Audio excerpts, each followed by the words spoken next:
എല്ലാ മാന്യ സ്നേഹിതർക്കും ക്രിസ്തുയേശുവിന്റെ നാമത്തിൽ സ്നേഹവന്ദനങ്ങൾ. ഒരു വർഷം നീണ്ടുനിന്ന ഹമാസ് പോരാട്ടത്തിന് ഒരു പരിധിവരെ അറുതി വന്നു എന്ന് നമുക്ക് ചിന്തിക്കാം. കാരണം കഴിഞ്ഞ ദിവസം, അതായത് ഓഗസ്റ്റ് മാസം 30-ാം തീയതി ഇസ്രായേൽ സേന, IDF എന്നാണ് അവരറിയപ്പെടുന്നത്, ഇസ്രായേൽ ഡിഫൻസ് ഫോഴ്സ് എന്നതാണ് അതിന്റെ നാമം, അവർ ഗാസയിൽ നിന്ന് പിന്മാറിയതായി നമ്മൾ വാർത്തകൾ കണ്ടിരുന്നു. ഗാസയിൽ നിന്ന് പിന്മാറി എന്ന് പറയുമ്പോൾ ഈ യുദ്ധം പേടിച്ചിട്ട് പിന്മാറിപ്പോയി എന്നുള്ളതല്ല. യുദ്ധം ചെയ്ത് ദേശം മുഴുവൻ പിടിച്ച് കൈക്കലാക്കിയ ശേഷം അവരുടെ നിയന്ത്രണത്തിലാക്കിയിട്ട് ഡിഫൻസ് ഫോഴ്സ് അവിടെ നിന്ന് മാറി എന്നാണ് അതിന്റെ അർത്ഥം. കിലോമീറ്റർ കണക്കെ കിടന്നിരുന്ന തുരങ്കങ്ങൾ മുഴുവൻ കഴിഞ്ഞ ദിവസങ്ങൾ അവർ ഉഴുതു മറിച്ചു. മനുഷ്യന് താമസിക്കാൻ കഴിയുന്ന എല്ലാ വീടുകളെയും അവർ പൊളിച്ചു കളഞ്ഞു. ഹമാസിന്റെ സാന്നിധ്യം എവിടെയെങ്കിലും ഉണ്ടായിരുന്നെങ്കിൽ അവിടെയൊക്കെ അവിടുത്തെ മണ്ണുകൾ ആകെ ഇളക്കി മറിച്ചിരിക്കുന്നു. ആ വഴിക്കാണ് അവർക്ക് ബന്ധികളായി കൊണ്ടുപോയ 6 പേരുടെ മൃതദേഹങ്ങൾ ലഭ്യമായി. നിങ്ങളറിയണം, അവരെ കൊന്നു കുഴിച്ചു മൂടിയിരുന്നിടത്ത് നിന്ന് അവരുടെ മൃതദേഹങ്ങൾ കണ്ടത് ഇസ്രായേൽക്കാരുടേതാണെന്ന് തിരിച്ചറിഞ്ഞ് ആ മൃതദേഹങ്ങൾ അവരവരുടെ നാട്ടിലേക്ക് കൊണ്ടുപോയി അതിനെ അവരുടെ നിയമപ്രകാരം, അവരുടെ ആചാരപ്രകാരം അതിനെ സംസ്കരിച്ചു. ഒരാളെ ബന്ദികളാക്കി കൊണ്ടുപോയതിൽ ഒരാളെ ഹമാസ് വിട്ടിട്ട് ഓടിക്കളഞ്ഞു. ആ ആളെ അവര് മോചിപ്പിച്ച് കൊണ്ടുവന്നു. അപ്പൊ അയാളെ കൊല്ലാനുള്ള സമയം പോലും ഹമാസിന് കിട്ടിയില്ല, ഓടിക്കളഞ്ഞു അവര്. അപ്പോൾ അത്രയ്ക്കും അവർക്ക് ആ നാട്ടിൽ നിൽക്കാൻ കഴിഞ്ഞില്ല എന്നുള്ളതാണ് പ്രത്യേകത. എത്ര ശോചനീയമാണ് ഹമാസിന്റെ ഗതികേട്. എങ്കിലും കേരളത്തിൽ പോലും ചില ആൾക്കാര് ഗീർവാണം വിടുന്നത് കേട്ടാൽ ചിരി തോന്നും. അവര് പറയുന്നത് ഇസ്രായേൽ അവിടെ നിക്കറിൽ മുള്ളുകയാണ്, ഇസ്രായേലിനെ അവിടെ പിടിച്ചു നിൽക്കാൻ നിവൃത്തിയില്ല. എനിക്ക് കുറെ ഈ ഹമാസിന്റെ ആൾക്കാർ, കേരളത്തിലുള്ളവർ, എനിക്കിങ്ങനെ അവരുടെ വീഡിയോസ് ഒക്കെ ഇട്ട് തരാറുണ്ട്. കണ്ടോ, ഇത് കണ്ട് പഠിക്ക്, അവിടെ ഇസ്രായേൽ തകരുകയാണ്, എല്ലാം നശിച്ചിരിക്കുകയാണ് എന്നോ മറ്റിന് ഇവരെവിടുന്നോ വ്യാജ വാർത്തകൾ, വ്യാജം ചമയ്ക്കാൻ ഇവർ മിടുക്കന്മാരാണല്ലോ, വ്യാജ വാർത്തകൾ ഇങ്ങനെ ചമച്ച് അവകൾ ഇങ്ങനെ വിട്ടുകൊണ്ടിരിക്കുകയാണ്. കാരണം ഇവരുടെ കൂടെ നിൽക്കുന്ന ആൾക്കാർക്ക് ഇവർ എക്സ്ക്ലൂസീവായിട്ട് ഈ സാധനമായി വിട്ടുകൊടുക്കുന്നത്. അപ്പോൾ ഒരിക്കലും ഇവരുടെ ആൾക്കാർക്ക് അവിടെ തകർച്ച നടക്കുന്നു എന്നതിന്റെ വാർത്ത കിട്ടില്ല. ഇവരാരും ഇവിടെ കേൾക്കാൻ പറ്റുന്നുള്ള നല്ല വാർത്ത, വിശ്വസനീയമായ വാർത്തകൾ ഇവർ കേൾക്കുമെന്ന് എനിക്ക് തോന്നുന്നില്ല. അപ്പൊ ഇവരുടെ കൂടെ നിൽക്കുന്ന ഉസ്താദുമാരും ഇവരുടെ കൂടെ നിൽക്കുന്ന ആൾക്കാരും ഒക്കെ സ്ഥിരം കേട്ടുകൊണ്ടിരിക്കുന്നത് ഈ പറയുന്ന വാർത്തകളാണ്. ഇസ്രായേൽ അവിടെ തകർന്നിരിക്കുന്നു. ഇനി അവരുടെ വാർത്തകളിൽ ബെഞ്ചമിൻ നെതന്യാഹു ഒക്കെ മരിച്ചുപോയെന്ന് വന്നുവെന്ന് എനിക്കറിയില്ല. അതൊക്കെ ചിലപ്പോൾ ഇവർ ഇട്ടുകൊടുക്കും, കാരണം അതിനുള്ള കപ്പാസിറ്റി ഇവർക്കുണ്ട്. അങ്ങനെ ഇവർ ശരിക്കും വ്യാജ വാർത്ത പരത്തുന്നതിൽ പ്രഗത്ഭന്മാരാണ്, മിടുക്കന്മാരാണ്. അത് നബിയും അങ്ങനെ തന്നെയാണല്ലോ, അതുകൊണ്ട് നമുക്കത് പറഞ്ഞിട്ട് കാര്യമില്ല. അപ്പോൾ ആ നബിയിൽ നിന്ന് ഊറ്റം കൊണ്ട് നമ്മൾ അതാ തിരിച്ചറിയേണ്ടത്. ലോകത്തിൽ ആസകലം വിനാശത്തിന്റെ വിത്ത് പകർന്ന ഒരു പ്രവാചകനാണ് അദ്ദേഹം. അദ്ദേഹം ചെയ്തൊരു ഗുണം, അയാൾ അവസാനത്തെ പ്രവാചകനാണെന്ന് പറയുകയും ചെയ്തു. കാരണം ഇനി ഇതുപോലൊന്നും വരാനില്ല. അത്ര മിടുക്കനായ, വചനം പറയുന്നത് വിക്രമനായ ഒരുത്തൻ വരുമെന്നാണ്. ഇത്ര വിക്രമനായ ഒരാളെ നമ്മളാരും കണ്ടിട്ടുണ്ടെന്ന് എനിക്ക് തോന്നുന്നില്ല. പക്ഷേ ഈ ജനത്തിന് എന്തുകൊണ്ട് തിരിച്ചറിവില്ലെന്നുള്ളതാണ് എന്നെ ചിന്തിപ്പിക്കുന്ന കാര്യം. ലോകത്തിലെമ്പാടും ഈ ഇസ്ലാമിനെ ആൾക്കാർ പുറത്താക്കി തുടങ്ങി. ജർമ്മനി ചെയ്യുന്നൊരു വൃത്തികെട്ട പരിപാടിയുണ്ട്. അവിടെ വരുന്ന ഇസ്ലാമികളെ അവരൊരു ക്യാമ്പിൽ കൊണ്ട് താമസിപ്പിച്ച് മതപരിവർത്തനം നടത്തുകയാണ്. അവരെ ക്രൈസ്തവരാക്കി മതപരിവർത്തനം നടത്തിയിട്ട് അവർക്ക് ജോബ് കാർഡ് കൊടുക്കത്തുള്ളൂ. അത് വളരെ തെറ്റായ ഒരു നയമാണ്. കയറ്റാതിരിക്കുകയാണ് ചെയ്യേണ്ടത്. ജർമ്മനിയിൽ ഭാഷ മാത്രം പഠിച്ചാൽ മതി, എല്ലാവർക്കും ചെല്ലാനുള്ള വാതായനങ്ങൾ അവർ മലർക്കെ തുറന്നിട്ടിരിക്കുകയാണ്. പക്ഷേ ഈ വർഗത്തിന് അവിടെ ഇടം കൊടുത്താൽ ആ സ്ഥലം മുഴുവൻ അവർ നശിപ്പിക്കുമെന്നതിന് സംശയം വേണ്ട. അതുകൊണ്ട് അവിടെ കൊണ്ടുവന്ന് മതം മാറ്റിയിട്ടൊന്നും കാര്യമില്ല. ഇവര് മതമൊക്കെ മാറ്റും, ഇവര് മതമൊക്കെ മാറിയതായി കാണിക്കും. പക്ഷേ കൃത്യമായി ഇവരുടെ വർക്ക് അവിടെ ചെയ്തിരിക്കും.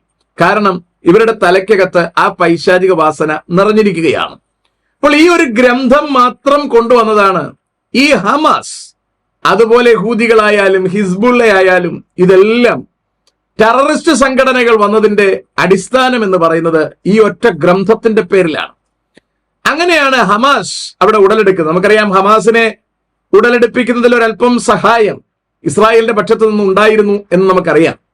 അങ്ങനെ ഹമാസ് ഇന്ന് ശക്തമായ ഒരു സംഘടനയായി മാറുകയും ഇസ്രായേലിനെ വല്ലാതെ ഉപദ്രവിക്കുകയും ചെയ്ത ഘട്ടത്തിലാണ് ഇസ്രായേൽ ഗാസ കയറി ആക്രമിക്കുന്നത്. അങ്ങനെ ഗാസയുടെ പകുതിയോളം ഭാഗം പൂർണ്ണമായി ഉഴുതു മറിച്ചു കഴിഞ്ഞു, വടക്കൻ ഗാസയുടെ ഭാഗങ്ങൾ. എന്നിട്ട് അതിനെ മുഴുവൻ അവരുടെ നിയന്ത്രണത്തിലാക്കി. ഒരൊറ്റ ഹമാസ് ആൾക്കാർ അവിടെ ഇല്ല, 250-ലധികം പേരെ അവർ കൊന്നിരിക്കുന്നു, ആയുധധാരികളായ തീവ്രവാദികളെ. അങ്ങനെ അവിടെ എല്ലാം ശുദ്ധമാക്കി. എന്നിട്ട് തെക്ക് ചെന്ന് പാർത്തിരിക്കുന്ന പാലസ്തീനികളോട് മടങ്ങി വരാൻ ആവശ്യപ്പെടുക. ഓർത്തു നോക്കി, ഒരു 10-20 ദിവസങ്ങൾക്ക് മുമ്പ് ഇവരെ അങ്ങോട്ട് ഓടിച്ചു, എന്നിട്ട് ഇവിടെ എല്ലാം ഉഴുതു മറിച്ചു, തിരിച്ചിപ്പോ അവരെ ഫിൽട്ടർ ചെയ്ത് ഇങ്ങോട്ട് വിടുക. ഇനി നമ്മൾ മനസ്സിലാക്കുന്നത് ഇവിടെ എല്ലാ കൺസ്ട്രക്ഷനും ശരിക്കും ഇസ്രായേലിന്റെ നിയന്ത്രണത്തിലായിരിക്കും. ഒരു പാക്കറ്റ് സിമന്റ് പോലും അവിടെ വരണമെങ്കിൽ ഇസ്രായേലിന്റെ നിയന്ത്രണം അതിനകത്തുണ്ടായിരിക്കുമെന്നാണ് വാർത്തകളിൽ നമ്മൾ കാണുന്നത്. അപ്പോൾ ശരിക്കും എല്ലാ കാര്യങ്ങളും അരിച്ചെടുത്ത് ഇനി ഇസ്രായേലിന് അവിടെ ഒരു വിപത്തുണ്ടാകാൻ സാധ്യതയില്ലാത്ത വിധം ഫിൽട്ടർ ചെയ്താണ് കാര്യങ്ങൾ ചെയ്യുന്നത്. പക്ഷേ ഈ ഗ്രന്ഥം അവിടെ ചെല്ലാൻ അനുവദിച്ചാൽ, മുഹമ്മദിനാൽ പുറത്തേക്ക് വന്ന ഈ ഗ്രന്ഥം അവിടെ വരാൻ അനുവദിച്ചാൽ നാശം പിന്നെയും ഉറപ്പാണെന്നതിന് സംശയം വേണ്ട. അതിനെ ഇസ്രായേൽ ഏത് നിലയിലാണ് കാണുന്നത് എന്ന് എനിക്കറിയില്ല. മനുഷ്യരെ മുഴുവൻ കുളിപ്പിച്ചിട്ട് കാര്യമില്ല, സിമന്റ് ചാക്കുകളെയും കന്നുകാലികളെയും അവിടെ നോക്കി ഇറക്കിയിട്ട് കാര്യമില്ല. അവകളൊന്നുമല്ല ദോഷം, മനുഷ്യരുമല്ല ദോഷം. മനുഷ്യർ ശുദ്ധരായി തന്നെയാണ് ജനിക്കുന്നത്. പക്ഷേ ഈ ഫിലോസഫി, ഈ തത്വശാസ്ത്രം അപകടം പിടിച്ച തത്വശാസ്ത്രമാണ്. ഏദനിൽ ആദമിനെ വീഴ്ത്തുവാൻ സർപ്പത്തിന്റെ തലച്ചോറിൽ പ്രവർത്തിച്ചതാണ് ഈ തത്വശാസ്ത്രം. ഈ തത്വശാസ്ത്രം മാനവകുലത്തിന്റെ ആകമാനമുള്ള തലച്ചോറുകളിൽ വല്ലാതെ വ്യാപിച്ചിരിക്കുന്നു. ആ വൈറസുകളെ ഒഴിവാക്കാൻ കഴിഞ്ഞാൽ നമ്മുടെ ലോകം ഗുണം പിടിക്കും, അല്ലെങ്കിൽ പ്രയാസം തന്നെയാണ്. അപ്പോൾ ഇങ്ങനെ പാലസ്തീനികളെ ശുദ്ധീകരിച്ച് വടക്കൻ ഗാസയിലേക്ക് കൊണ്ടുവരുന്നു. തെക്കൻ ഗാസ പൂർണ്ണമായും ഇസ്രായേലിന്റെ നിയന്ത്രണത്തിലാകുന്നു. ഈജിപ്തിൽ നിന്ന് ഇങ്ങോട്ടേക്ക് കടക്കാതിരിക്കാൻ അവിടെയും ഇസ്രായേലിന്റെ കൃത്യമായ കാവൽ ഏർപ്പാട് ചെയ്തിട്ട് അവർ മുകളിലേക്ക് എന്ന് പറഞ്ഞാൽ, നമ്മൾ ഭൂപടമിടുമ്പോൾ മുകളിലേക്ക്, വെസ്റ്റ് ബാങ്കിലേക്ക്, കശുവണ്ടി ഷേപ്പിനെ കാണുന്ന ഒരു സ്ഥലമുണ്ടല്ലോ, അവിടേക്ക് പ്രവേശിച്ചിരിക്കുകയാണ്. അവിടെ ഭരിച്ചുകൊണ്ടിരിക്കുന്നത് ഫത്ത എന്ന് പറയുന്ന ഗ്രൂപ്പാണ്. താഴെ ഗാസ ഭരിച്ചുകൊണ്ടിരുന്നത് ഹമാസ് ആണെങ്കിൽ ഈ ഭാഗം ഭരിക്കുന്നത് ഫത്ത ഗ്രൂപ്പുകാരാണ്. ഇവർ തമ്മിൽ ഒക്കുകയല്ല, രണ്ടും ഇസ്ലാം ആണെങ്കിൽ പോലും ഇവർ തമ്മിൽ ഒക്കുകയല്ല. അതുകൊണ്ട് തന്നെയാകാം വെസ്റ്റ് ബാങ്കിലേക്ക് IDF പ്രവേശിക്കുമ്പോൾ അവിടെയുള്ള ഹമാസിന്റെ നേതാക്കന്മാരെ കൊല്ലാൻ ഫത്ത അനുവാദം കൊടുത്തിരിക്കുന്നത്. താമസമില്ലാതെ ഫത്തയെയും ഇസ്രായേൽ വിഴുങ്ങുമെന്നതിന് സംശയം വേണ്ട. ഇസ്രായേൽ ഒറ്റ രാജ്യമായിരുന്ന കാലം, ശൗലും ദാവീദും ശലോമോനും ഭരിച്ചിരുന്ന കാലം എങ്ങനായിരുന്നോ അതുപോലെ ലെബനൻ അടക്കമുള്ള രാജ്യങ്ങൾ ചേർത്ത് ഇസ്രായേൽ താമസിയാതെ അവന്റെ രാജ്യം ഉറപ്പാക്കുമെന്നതിന് സംശയം വേണ്ട. 1948 അവന്റെ രാജ്യം സ്ഥാപിക്കപ്പെടുന്നത് എങ്കിൽ നമ്മളിപ്പോൾ 2048 കടക്കുമ്പോൾ 100 കൊല്ലം അവരും തികയുകയാണ്. വാസ്തവത്തിൽ 1917 അവരുടെ രാഷ്ട്രം ആരംഭിക്കുന്നത്. എന്ന് പറഞ്ഞാൽ അവർക്ക് അവിടെ കാലുവെക്കാൻ സ്ഥലം കിട്ടുന്നത് ബാൽഫർ വിളംബര പ്രകാരം അങ്ങനെയാണ് വരുന്നത്. അങ്ങനെയാണെങ്കിൽ ഇപ്പോൾ 100 വർഷം കഴിഞ്ഞിരിക്കുന്നു എന്ന് നമുക്ക് അനുമാനിക്കാം. ബെഞ്ചമിൻ നെതന്യാഹുവിന്റെ കാലത്ത് തന്നെ ഈ മുഴുവൻ ദേശങ്ങളും ചേർത്തുകൊണ്ട് ഒരു ഏകീകൃത ഇസ്രായേൽ എന്ന സാമ്രാജ്യം അവരെ പണിതെടുക്കുമോ എന്ന കാര്യത്തിൽ നമുക്ക് സംശയമുണ്ട്. ഏതായാലും ഗാസ സുരക്ഷിതമായി കൈക്കലാക്കിയ ശേഷം അവരവിടം വിട്ട് വെസ്റ്റ് ബാങ്കിലേക്ക് കടന്നിരിക്കുന്നു. വെസ്റ്റ് ബാങ്കിൽ ഹമാസിന്റെ നേതാക്കന്മാരെയാണ് ആദ്യം കൊല്ലാനുള്ള ശ്രമം നടക്കുന്നത്. കഴിഞ്ഞ ദിവസം ഒരു അബൂ ഷൂജ എന്ന് പറഞ്ഞ ഒരാളെ, അവരുടെ ഒരു സൈനിക മേധാവിയെ മോസ്കിനകത്ത് വെച്ച് കൊന്നിരുന്നു. ഇവിടെ എല്ലാവരും അലറാറുണ്ട്, മോസ്കിൽ ബോംബിട്ടു, സ്കൂളിൽ ബോംബിട്ടു, ഹോസ്പിറ്റലിൽ ബോംബിട്ടു എന്നൊക്കെ പറഞ്ഞവർ കരയാറുണ്ട്. ഇവിടേക്കാണ് ഈ വ്യാജന്മാർ ഇരിക്കുന്നത്. മോസ്ക് വരെ പ്രാർത്ഥിക്കാൻ വേണ്ടി ഉണ്ടായിരിക്കുന്ന സ്ഥലമൊന്നുമല്ല. അത് തന്നെയാണ് പ്രധാനപ്പെട്ട തീവ്രവാദികളുടെ കേന്ദ്ര സ്ഥലം. അവിടെ പഠിപ്പിക്കുന്നത് തന്നെയാണ് ഇവർ അപ്ലൈ ചെയ്യുന്നത്. നമ്മൾ ഒരിക്കലും കേരളത്തിൽ കാണുന്നത് പോലെ ഇവിടെയുള്ള ആൾക്കാരെ കാണരുത്. നമ്മൾ പറയുന്നത് അവിടുത്തെ സ്ത്രീകളെ കൊന്നുകളഞ്ഞു, കുഞ്ഞുങ്ങളെ കൊന്നുകളഞ്ഞു. നമ്മുടെ നാട്ടിലുള്ള സ്ത്രീകളെ പോലെ അല്ല അവിടുത്തെ സ്ത്രീകൾ. സ്ത്രീകളടക്കം തീവ്രവാദികളാണ്. അത് നമ്മൾ തിരിച്ചറിയണം. അവർ കൊല്ലപ്പെടേണ്ടവർ തന്നെയാണ്. കുട്ടികൾ, നമ്മൾ പറയും അയ്യോ കുട്ടികളെ കൊന്നുകളഞ്ഞു. നമുക്കറിയാം യാഹ്യ സിൻവാർ 20 കൊല്ലങ്ങൾക്ക് മുമ്പ് ഇസ്രായേലിന്റെ കാരാഗൃഹത്തിൽ കിടന്നിരുന്നവനാണ്. വെറുതെ കിടന്നതല്ല, അവൻ കൊലപാതകനായതുകൊണ്ട് അവനെ കൊണ്ടിട്ടിരുന്നതാണ്. പക്ഷെ പിൽക്കാലത്ത് അവനെ വിട്ടുകൊടുക്കേണ്ടതായ ഒരു ഗതികേട് ഇസ്രായേലിന് വന്നു. കിട്ടിയ ഉടൻ കൊന്നിരുന്നെങ്കിൽ ആ പ്രശ്നമില്ലായിരുന്നു. അയാളെ അന്ന് കൊന്നിരുന്നെങ്കിൽ ഇന്ന് ഈ പ്രശ്നമില്ലായിരുന്നു. ഇന്ന് യാഹ്യ സിൻവാർക്ക് വേണ്ടിയിട്ടാണ് ഇസ്രായേൽ ഇത്രയും ടൈം എടുക്കുന്നത്. ഇപ്പോൾ അവർ ഏറെക്കുറെ കണ്ടെത്തിയിരിക്കുന്നു. യാഹ്യ സിൻവാർ പർദ്ദയിട്ട് സ്ത്രീകളുടെ കൂടെ നടക്കുകയാണ്. എന്തൊരു ഗതികേടാണെന്ന് നോക്കി. ഈ ഭൂമിയിൽ തന്നെ തീവ്രവാദിയായ രക്തസാക്ഷിയാകുവാൻ നിൽക്കുന്നവൻ ഹൂറികളുടെ വേഷമിട്ട് ഹൂറികളുടെ ഇടയിൽ കൂടി നടക്കുന്ന ഈ ഗതികേട് ഒന്ന് ആലോചിച്ച് നോക്കൂ. എന്നിട്ടും യുവമാര് ഇവിടെ പറഞ്ഞുകൊണ്ട് നടക്കുന്നത് ഇസ്രായേൽ നിക്കറിൽ മുള്ളിക്കൊണ്ടിരിക്കുന്നു എന്നാണ്. ഇപ്പോൾ ആരാണ് മുള്ളുന്നതെന്ന് നമുക്ക് ഏറെക്കുറെ മനസ്സിലാകുന്നു എന്ന് തോന്നുന്നു. അപ്പോൾ ഇവിടെ ഹൂറികളുടെ ഇടയിൽ ഹൂറി വേഷമിട്ട് ഹമാസിന്റെ നേതാവ് ഒളിച്ചു നടക്കുകയാണ്. പുറത്തിറങ്ങിയാലെന്നല്ല, അതിന്റെ ഇടയിൽ വെച്ച് തന്നെ കൃത്യമായി ഇസ്രായേൽ അവരെ കണ്ടുപിടിച്ച് കൊന്നുകളയും എന്നതിന് സംശയമൊന്നും വേണ്ട. അതങ്ങനെ തന്നെ നടക്കും. അതുപോലെ ഇവരെല്ലാം വിളിച്ച് കരയുന്ന ചില കരച്ചിലുകളുണ്ട്. വിശുദ്ധ വേദപുസ്തകത്തിലെ യഹോവയായ ദൈവം പറയുന്നു, സ്ത്രീകളെയും കുട്ടികളെയും അടക്കം കൊന്നുകളയണമെന്ന് പറയുന്നു. അതെന്തിനാണ് അങ്ങനെ കൊന്നുകളയുന്നത്? ഇത് തിന്മല്ലേ ദൈവം കാണിച്ചത് എന്ന് പറഞ്ഞ് യുവമാര് കരഞ്ഞു നടക്കുന്നത് ഞാൻ കണ്ടിട്ടുണ്ട്. എന്ത് തിന്മയാണ് നിങ്ങൾ പറയും? ഈ കുട്ടികളല്ലേ പിൽക്കാലത്ത് ഗതികേടായിട്ട് വരുന്നത്? ഇന്ന് ഹമാസ് എങ്ങനെയാണ് നിൽക്കുന്നത്? ഇന്ന് ഹിസ്ബുള്ളയും ഹൂദിയും എങ്ങനെയാണ് നിൽക്കുന്നത്? ഇന്ന് ഇസ്ലാമിക് സ്റ്റേറ്റ് എങ്ങനെയാണ് നിൽക്കുന്നത്? ഇന്ന് താലിബാൻ എങ്ങനെയാണ് നിൽക്കുന്നത്? ഇന്ന് പോപ്പുലർ ഫ്രണ്ട് എങ്ങനെയാണ് നിന്നിരുന്നത്? അതുപോലെ തന്നെയാണ് അന്ന് അമാലേക്കും ടീമുകളും ഒക്കെ നിന്നിരുന്നത്. അതുകൊണ്ടാണ് കർത്താവ് പറഞ്ഞത്, കുഞ്ഞിനെ പോലും അതിൽ ശേഷിപ്പിക്കരുത്. കാരണം അത് പിൽക്കാലത്ത് വിപത്തിന് കാരണമാകും. ഇത് തീവ്രവാദമല്ല പറയുന്നത്. സകലത്തെയും സൃഷ്ടിച്ച ദൈവത്തിനത് കൃത്യമായും അറിയാം. സുഹൃത്തുക്കളെ, നമ്മൾ കൊറോണ ബാധിച്ചപ്പോൾ നമ്മൾ പറഞ്ഞിരുന്നോ വലിയ കൊറോണയെ മാത്രം കൊന്നാൽ മതി, കുഞ്ഞുങ്ങളെ അങ്ങ് വിട്ടേക്കാൻ പറയോ? ഇല്ല എന്ന് പറയാം. അതിൽ കുഞ്ഞും വലുതോട്ടോ എന്ന് എനിക്കറിയില്ല കേട്ടോ. ഏതായാലും എല്ലാറ്റെയും നശിപ്പിക്കണം. സമ്പൂർണ്ണ സംഹാരം വരുത്താതെ, സമ്പൂർണ്ണ ശുദ്ധീകരണം വരുത്താതെ ആ ദേശം വിടുതലാക്കി മാറ്റാൻ പറ്റില്ല. അതിനെ വിടുവിച്ചെടുക്കാനൊക്കില്ല. അതിനെ നമ്മുടെ പരിമിതിയിൽ കൊണ്ടുവരാൻ കഴിയില്ല, നമ്മുടെ പരിധിയിൽ കൊണ്ടുവരാൻ കഴിയില്ല. അപ്പോൾ അതിനകത്തുള്ള കുഞ്ഞുങ്ങളെ സൂക്ഷിക്കുക. ഇപ്പോൾ ഇസ്രായേൽ ചെയ്യുന്ന ഏറ്റവും വലിയൊരു അപകടമായി എനിക്ക് മനസ്സിലാകുന്നത്, പോളിയോ വാക്സിൻ അടക്കം ഇവർ ശത്രു രാജ്യത്തിന് കൊടുത്തുകൊണ്ടിരിക്കുകയാണ്. എന്ന് പറഞ്ഞാൽ അവരുടെ കുഞ്ഞുങ്ങൾ പോളിയോ ബാധിതരല്ലാതെ ആരോഗ്യവാന്മാരായി എഴുന്നേറ്റ് വരട്ടെ. എന്തിനാണ്? നാളെ ഇസ്രായേലിട്ട് പണി കൊടുക്കാനാണ്. ബെഞ്ചമിൻ നെതന്യാഹു ഇന്ന് അവർക്ക് പാലും ബിസ്ക്കറ്റും പോളിയോ വാക്സിനും കൊടുത്ത് വളർത്തിക്കൊണ്ടുവരികയാണ്. ബെഞ്ചമിൻ നെതന്യാഹുവിന്റെ കൊച്ചുമക്കളോട് അല്ലെങ്കിൽ മക്കളോട് എതിരിടാൻ ഈ ടീമുകൾ എഴുന്നേറ്റ് വരുമെന്നതിന് സംശയമൊന്നും വേണ്ട. അവിടെയാണ് ബൈബിൾ പറയുന്ന വാക്യത്തിന്റെ പ്രാധാന്യം. ശമൂവേൽ ശൗലിനോട് പറയുന്നത് മൃഗങ്ങളെപ്പോലും വച്ചേക്കരുതെന്നാണ്. അവിടെയാണ് ശൗൽ അമാലേക്കുമായി യുദ്ധത്തിന് പോയിട്ടൊരു പരാജയം കാണിച്ചത്. അമാലേക്കിന്റെ രാജാവിനെ പിടിച്ചു കൊണ്ടുവന്നു, അമാലേക്കിന്റെ മൃഗസമ്പത്തിനെ കൊണ്ടുവന്നു. ശമൂവേൽ വന്നിട്ട് ചോദിക്കുക, ശൗലെ എന്താ ഈ ശബ്ദം കേൾക്കുന്നത്? കാളകളുടെ മൂക്കുറ കേൾക്കുന്നല്ലോ. അയാൾ പറഞ്ഞത്, അവിടെ ഉണ്ടായിരുന്ന മൃഗസമ്പത്തിനെ ഞാൻ ഇങ്ങനെ കൊണ്ടുപോന്നു, അവരുടെ രാജാവിനെയും കൊണ്ടുവന്നു. ശൗലിനോട് അപ്പോൾ ശമൂവേൽ പറയുന്ന ഒരു വർത്തമാനമുണ്ട്, നിന്നെ രാജസ്ഥാനത്താക്കിയത് കൊണ്ട് യഹോവ അനുതപിക്കുന്നു. കാരണം ഇസ്രായേലിന്റെ പ്രഭുവായി, ഇസ്രായേലിന്റെ രാജാവായി ശൗലിനെ കൊണ്ടുവരുമ്പോൾ ദൈവം പ്രതീക്ഷിച്ചിരുന്നത്, ദൈവം പറഞ്ഞത് അവൻ അതുപോലെ ചെയ്യുമെന്നാണ്. പക്ഷേ അവൻ മനുഷ്യരോട് അലിവ് കാണിച്ചു, അവൻ മൃഗങ്ങളോട് കൊതി കാണിച്ചു. അത് ഇസ്രായേലിന്റെ പിൽക്കാല നാശത്തിന് കാരണമായി. ഇസ്രായേലിന്റെ ഒന്നാം രാജാവായിരുന്ന ശൗൽ ആത്മഹത്യ ചെയ്ത് കിടക്കുന്ന ഒരു സാഹചര്യം ഉണ്ടായി. പിറ്റേ ദിവസം ഒരുത്തൻ വന്ന് ദാവീദിനോട് പറയുകയാണ്, വാളിന്റെ പുറത്ത് മറിഞ്ഞു കിടക്കുകയായിരുന്നു ശൗലും മകനും, എന്നോട് പറഞ്ഞു ഒന്ന് കൊന്നു കൊടുക്കാൻ, ഞാൻ കൊന്നു കളഞ്ഞു. അവന്റെ വാളും ഹെൽമറ്റും ദേരിപ്പുണ്ട്.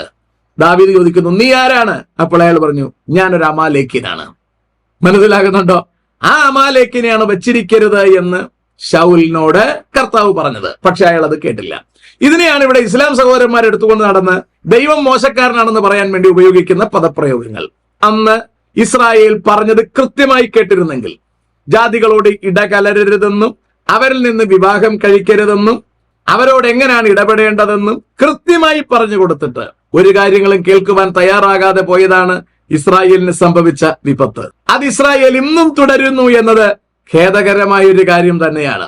ഏതായാലും ഹമാസ് തീവ്രവാദികളെ മാത്രം കൊന്നിട്ട് അവരുടെ വീടുകളും ബിൽഡിങ്ങുകളും ഇടിച്ചു തകർത്തിട്ട് ആ സ്ഥലത്തേക്ക് തിരിച്ചു വരുവാൻ പാലസ്തീൻകാർക്ക് അവസരം കൊടുത്തിരിക്കുന്നു.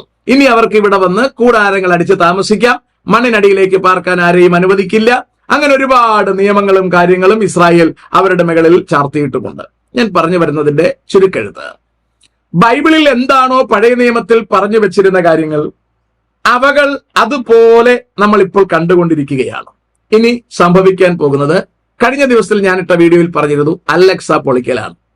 ഇസ്രായേൽ കണ്ടോ, വെസ്റ്റ് ബാങ്കിലേക്ക് കടന്നിരിക്കുന്നു. ഇനി വെസ്റ്റ് ബാങ്ക് ആണ് അവരുടെ അടുത്ത ടാർഗറ്റ് എന്ന് പറയുന്നത്. ആ സ്ഥലത്തിൽ അലക്സ പൊളിക്കൽ തന്നെയാണ് അവരുടെ പ്രധാനപ്പെട്ട ടാർഗറ്റ്. നിങ്ങൾ നോക്കിക്കോളൂ, അലക്സയ്ക്കകത്തും ഉറപ്പായിട്ടും തീവ്രവാദികൾ ഉണ്ടായിരിക്കും, ഒരു സംശയവും വേണ്ട. അത് താമസിയാതെ ഇസ്രായേലിന്റെ റഡാർ കണ്ണുകൾ കണ്ടുപിടിക്കും. അതോടുകൂടി യുദ്ധത്തിന്റെ ദിശ മാറും എന്നതിന് സംശയം വേണ്ട. ഈ ദിശ മാറി യുദ്ധം മുൻപിലേക്ക് പോയാൽ ഇവകളുടെ നാശത്തിലേക്കായിരിക്കും കാര്യം പോകുക. നാം ഒന്നറിയണം, മുഴുവൻ തീവ്രവാദികളെയും ഇല്ലാതാക്കി ഈ ഭൂമിയെ ശുദ്ധീകരിച്ചെടുക്കാൻ ഒരിക്കലും ആവില്ല. ഇപ്പൊ ഫ്രാൻസ് വളരെ ശക്തമായിട്ട് നിൽക്കുകയാണ്, ഇനി ഇസ്ലാമിനെ അങ്ങോട്ട് കടത്തില്ല. അതുപോലെ തന്നെ UK, അതുപോലെ തന്നെ ജർമ്മനി. ഇപ്പോൾ ലേറ്റസ്റ്റ് ന്യൂസ് വന്നിരിക്കുന്നു, കാനഡ അനേകം ആൾക്കാരെ പുറന്തള്ളുകയാണ്. ഓസ്ട്രേലിയയും അവരുടെ ഗേറ്റുകൾ അടയ്ക്കുവാൻ പ്ലാൻ ചെയ്യുകയാണ്. ഇവിടെ എല്ലാം ഇവർ പുറത്താക്കുന്നത് ഇസ്ലാമിനെയാണ്. കാരണം ഇസ്ലാം ലോകത്തിന് നാശം കൊയ്യുന്നു എന്ന് ഏറെക്കുറെ എല്ലാ രാഷ്ട്രങ്ങൾക്കും ധാരണയായി കഴിഞ്ഞിരിക്കുന്നു. ഇങ്ങനെ എല്ലാ രാജ്യങ്ങളും കൃത്യമായി അടച്ചു പൂട്ടി ശുദ്ധീകരിക്കാൻ കഴിയുമെന്ന് വിചാരിക്കരുത്. എല്ലാ രാജ്യങ്ങളിലും ഈ ഭൂമിയെ ദൈവത്തിന് പോലും രക്ഷിക്കുവാൻ കഴിയില്ലാത്ത വിധം പിശാച് അവന്റെ വൈറസുകൾ വ്യാപിപ്പിച്ചിരിക്കുന്നു. ഞാൻ അവിടെ ഉപയോഗിച്ച പദം ദൈവത്തിന് പോലും രക്ഷിക്കുവാൻ കഴിയാത്ത വിധം എന്ന് പറഞ്ഞാൽ, ദൈവം ഫോഴ്സ്ഫുള്ളി കയറി രക്ഷിക്കുവാൻ നിൽക്കില്ല. ദൈവം മനുഷ്യന് പൂർണ്ണ സ്വാതന്ത്ര്യം കൊടുത്തിട്ടുണ്ട്. അതവൻ എങ്ങനെ ഉപയോഗിക്കുന്നു എന്നതനുസരിച്ചിട്ട് അവന് വിജയിക്കാവുന്നതാണ്. ചെകുത്താന്റെ കൂടെ നിൽക്കണമെന്നുള്ളവർക്ക് അങ്ങനെയും, ദൈവത്തോടൊപ്പം നിൽക്കണമെന്നുള്ളവർക്ക് അങ്ങനെയും നിൽക്കാവുന്നതാണ്. കയ്യിലിരിക്കുന്ന ഗ്രന്ഥങ്ങൾ തിരിച്ചും മറിച്ചും വായിച്ചു നോക്കുക. നിത്യജീവനുള്ളത് അതിനകത്തുണ്ടോ ഇല്ലയോ എന്ന് ഉറപ്പുവരുത്തുക. നിത്യജീവനുള്ളത് ഇല്ലെന്ന് വരികിൽ അവകളെ ഉപേക്ഷിക്കുവാൻ തയ്യാറാവുക. യഹൂദന്റെ കയ്യിലിരിക്കുന്ന ഗ്രന്ഥത്തിൽ നിത്യജീവനെ കുറിച്ചുള്ള നിഴല് മാത്രമേ ഉള്ളൂ, അതിന്റെ പൊരുളില്ല.